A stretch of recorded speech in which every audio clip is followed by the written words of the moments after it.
Hello, this is Elizabeth Hack, teaching visual arts, Brandman University. This is part 2 of the lecture on the visual language, and here is where we left off. We were talking about the vocabulary of art being comprised of line, shape, color, texture, value, form, and space, and how we are able to read those discrete elements and put them into meaning, whether or not we have actual real images or not.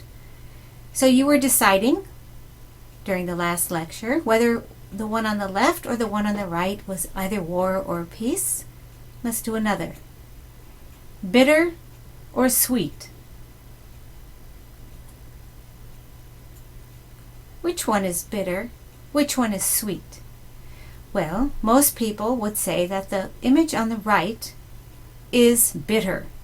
We associate, these are actually more realistic images, as you can see, abstract but still recognizable.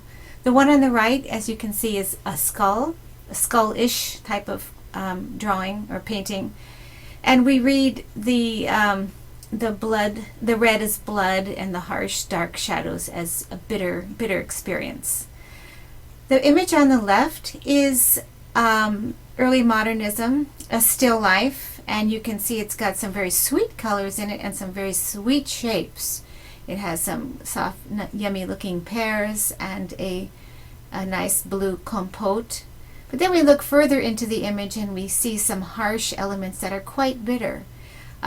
We see basically a hacksaw, no pun intended, a hacksaw having been used to cut some fruit, a pipe, and the dish the color of ashes. So there are elements of bitterness in this sweet picture.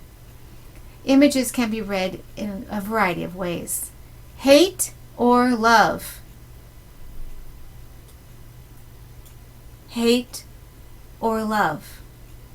The image on top is by Sam Francis, once again an enormous abstract expressionist painting. No recognizable image. It's a vast field of a glowing white with the beautiful colors on the side. The image below, we have basically a storm cloud, what happens when Charlie Brown talks to Lucy. Hate or love? Most people read the top one with a glowing warm feeling as love, and the bottom one, number 6, as hate. Although once again, you can have a different opinion according to your perceptions of how you see this. So this storm cloud is kind of in the shape of a heart, and maybe it's a representation to you of love gone wrong. Maybe the one on the top is hate because of loneliness or emptiness. That was a stretch. Loud or soft? Loud or soft? We're talking about volume now, noise or lack of noise. The human mind can perceive an image as sound, which is quite remarkable when you think about it. Most people say number 7 is loud, number 8 is soft. We know that these images are, once again, very large. The painting on the right, having been by, Morris Lewis, I believe it is, having poured the paint on the canvas, creating very soft edges, and it's also on unprimed canvas, meaning it's soaking into the pigment is soaking into the cloth and giving a very soft effect. The one on the right, this gigantic, I think this is a Clifford Still painting of a harsh yellow stripe coming up as if you're reading a decibel. Loud. Once again, you can support an opposite opinion and be completely within legitimate grounds. Calm or hectic? Horizontal lines denote calm, diagonals and strong contrast sometimes support hecticness. This one on the left is perfectly balanced, perfectly placed, with a strong emphasis on stable shapes, right? Calm, stable shapes. The one on the right, well, it could be more hectic. There's There's a lot of crazy stuff happening. There's this ominous shadow here, and there's snowflakes and snowman falling. So you might read this as hectic, or perhaps calm, because snowflakes makes you feel good and calm. Aggressive, timid. So the one on the right, we have an image, I think it's a God-leap image, of this funny crab-like shape that seems to want to attack a sun. And it seems aggressive to me. The one on the left, we have two tones of gray, one dark, one light. Once again, very stable shapes. So this may be a little timid. Once again, images can have mixed meaning. Our perceptions are read differently or perceived differently depending on who we are, where we're coming from. Here we have two images that are of love. The one on the left is a heart. The one on the right is a giant abstract expressionist painting that says Je t'aime, which is French for I love you. But this is a very funny way to say I love you, very largely, but very harshly and very crudely. The one on the left, this is a heart. Yes, it means love. Yes, but as you notice, it's cut off to fit the shape. Now, what does that mean? If love is cut off to fit into a mold or a shape, that's a different type of love. So you are reading these images abstractly and intuitively if you know what you're looking for. Here's an image by Jasper Johns, multiple communicators, single image, calm and hectic. Okay, so on either side of this value strip we have a collision of shapes, and red, yellow, and blue, but harshly painted, a collision of words, and here's Jasper Johns' target symbol here on the left for seemingly no reason, approaching the scene. And these two areas are divided by what we call a value strip from light to dark. It's almost like a staircase that lets you out of the building, lets you off the stage of this crazy, hectic stage. So calm and hectic. Now, if you take the time to read an abstract painting like this, you'll get so much enjoyment out of what you're seeing, so much more than if you're just looking for reality, if you're just looking for obvious meanings.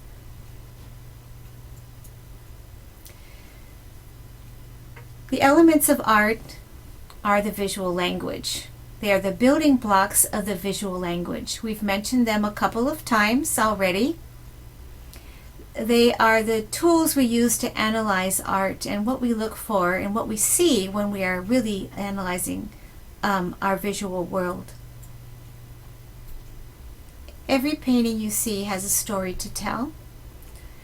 The story can be profound ideas, simple ideas, abstract ideas. Anything that the human mind can conceive, you can perceive. Once again, make sure you memorize these. They're very simple. Line, shape, color, texture, value, form, and space. This is a painting by me. As you can see, I'm quite concerned with dividing up the space using line, shape, and trying to add different layers of meaning to what you're seeing, different experience than just a photographic shot.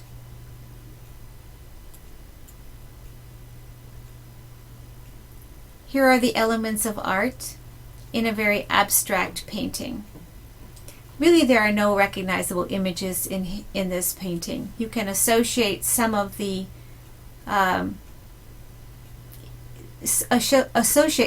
shapes with images.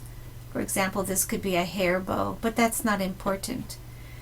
The artist has created a visual experience for you that you can enjoy just by looking at the lines. Look for them in the painting. Look for the shapes in this painting. Here's a triangular shape. Here's sort of a rectangle. Look for the colors. We see some nice analogous colors, green and blue, on an orange background.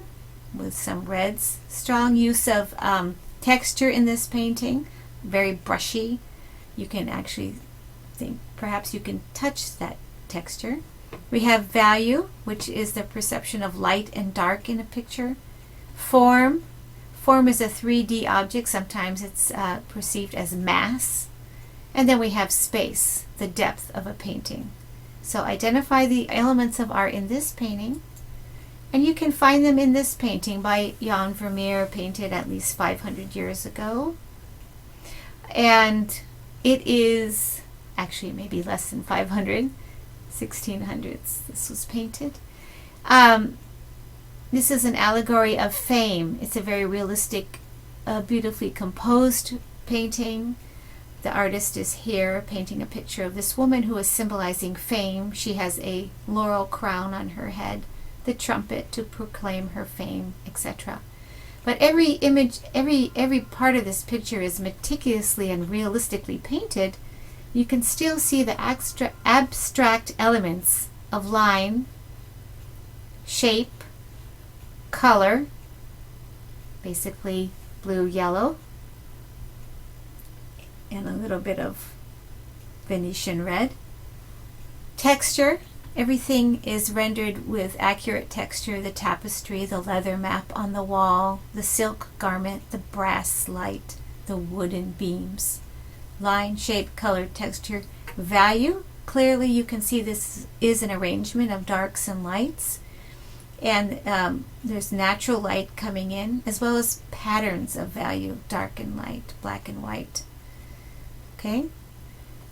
Line, shape, color, texture, value, form, very strong three-dimensional forms in this picture. Human beings, foreground and background. Tapestry, foreground, broom, cloth, table. Very strong depiction of form. And last but not least, space. This is a three-dimensional world. You are entering into this painting through the door. Let's look at the elements one by one, and these are also in your textbook. Here you will get a little of my annotation just to get you thinking about them more. Elements of art are different from the principles of design, and I feel that it's important to separate the two. These are the building blocks. The principles of design are how you use these building blocks. So let's start with line. This is the most primary element of art, the most basic element of art. That's why we start with it. And this is the mathematical definition. A line is a path traced by a moving point, and you can see our dot, and it moves through space to create line. You can perceive lines in paintings. These are gigantic lines painted on an abstract painting, in the form of stripes. You can perceive lines as tracery in the sky, made by, such as the Eiffel Tower or any skyscraper creates a line in the sky.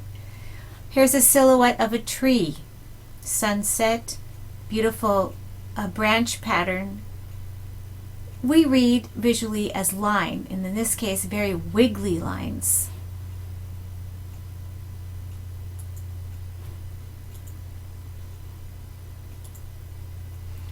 We look at lines in terms of line quality.